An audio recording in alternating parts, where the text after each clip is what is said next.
शिव का। भगवान शिव ने वरदान दिया था, सुनो बाणासुर, मैं तुम्हारी रक्षा करूंगा द्वार में बैठ करके। माने आज भगवान शिव बाणासुर के द्वार में रक्षा कर रहे हैं बैठ करके। इधर से गोविंद द्वारिकाधीश भगवान पहुंच गए और जैसे द्वारिकाधीश पहुंचे ना, तो द्वारिकाधीश ने जैसे देखा कि भूत भावन भोलेनाथ विराजमान है, दो चकोर दो चंदा। भगवान द्वारिकाधीश ने प्रणाम किया भगवान शिव को और शिव ने प्रणाम किया अपने स्वामी श्री द्वारिकाधीश को। क्या दृश्य है! भगवान शिव ने कहा, कस्मात् आगच्छभो भगवान, हे प्रभु आपके आने का क्या कारण है? कस्मात् आगमन, आपका आगमन किस कारण से हुआ? भगवान विष्णु ने कहा द्वारिकाधीश ने, प्रभु भगवान शिव से कहते हैं, भोलेनाथ मेरा जो पौत्र है वो आपके भक्त के यहाँ बंदी गृह में बंद है और मुझे जाना है। भगवान शिव ने कहा, स्वामी सब कुछ तो ठीक है, लेकिन वो मेरा भक्त है, ऐसे नहीं जाने दूंगा। आपस में बात विवाद होने लगा भगवान द्वारिकाधीश में भगवान शिव में। जब बात विवाद होने लगा, भगवान शिव ने कहा युद्ध होगा, द्वारिकाधीश ने भी कहा कि एकदम युद्ध होगा। इधर युद्ध चालू हो गया भगवान शिव का श्री द्वारिकाधीश भगवान का, और युद्ध होता भगवान शिव बाण का संधान करते, गोविंद के चरणों में स्पर्श करके वापस हो जाता बाण। इधर मेरे द्वारिकाधीश भी जैसे संधान करते बाण का, आया भगवान शिव के चरणों को स्पर्श करके वापस हो जाता। ये दृश्य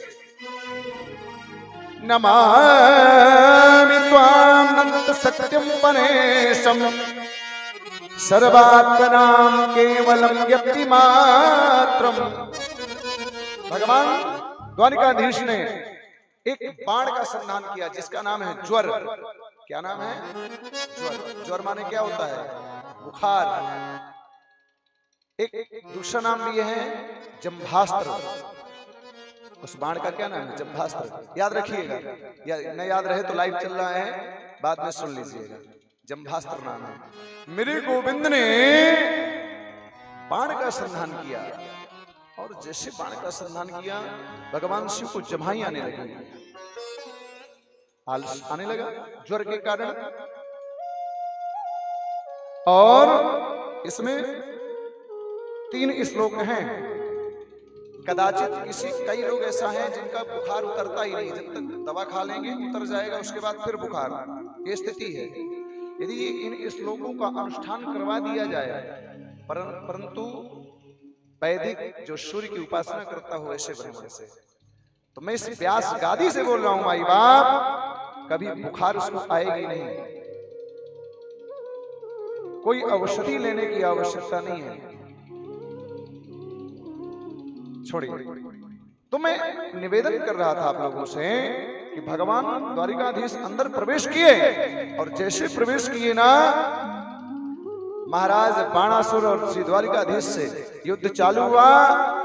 द्वारिकाधीश ने बाणासुर के सारे भुजाओं को काट दिया, भुजाएं काटते चले जा रहे हैं अपने चक्र से। तब तक पीछे से भगवान शिव पहुंच गए। शिव ने कहा, गोविंद भक्त है मेरा, कृपा कीजिएगा। श्री द्वारिकाधीश ने कहा, भूत भावन आपका भक्त है सो मेरा भक्त है, कोई बात नहीं। बाणासुर के केवल 2 भुजा छोड़े, 1 2।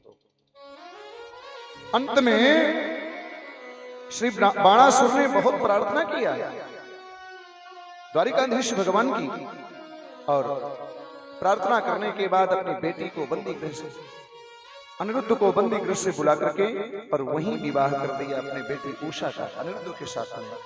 ठाकुर जी द्वारिकाधीश गए अकेले, अब लेकर के आ रहे हैं अपने यहाँ बहू के साथ में, अपने पौत्र को लेकर के आ रहे हैं। द्वारिकाधीश श्री शुकाचार्य मुनि वर्णन करते हैं राजन, एक समय की बात है कदो पवन राजन जगनुर यदु कुमार का बिहर तुर शाम तुम न विचन्वंता पिपाशितः। मेरे गोविंद ध्यान